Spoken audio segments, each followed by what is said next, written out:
present बा अलबेला music का जोहर के गोलिया रे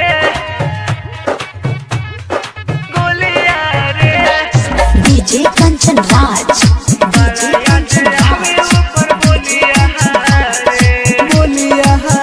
रे नीम चौक चौसीमा वैशाली ऊपर बोलिया खाली का जोहर के गोलिया रे बड़ा याद हमें ऊपर बोलिया रे खाली का जोहर के गोलिया रे बड़ा याद हमें ऊपर बोलिया रे निंदियो नया हमें है याद सतावे दूसरा घरे जाई डोलिया रे खाली का जोहर के गोलिया रे बड़ा याद हमें ऊपर बोलिया रे म्यूजिक डायरेक्टर कंचन राज नीम चौक चौसीमा वैशाली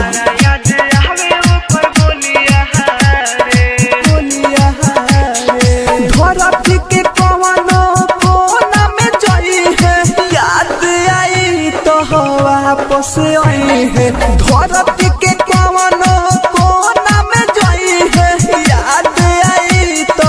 वापस आई है टूट गई नहीं के डोरिया रे टूट गई नहीं के डोरिया रे बड़ा याद हमें वो कर बोलिया रे खाली का जोहर के गोलिया रे बड़ा याद हमें वो कर बोलिया रे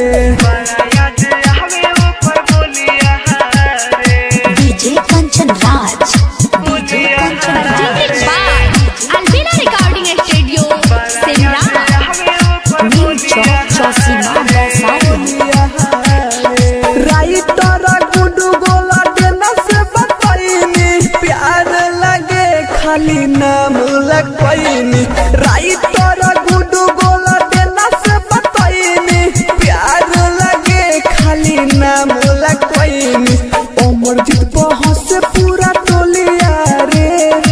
अमरजीत पहुँच से पूरा टोलिया रे बड़ा याद हमें ओकर बोलिया रे खाली का जोहर के गोलिया रे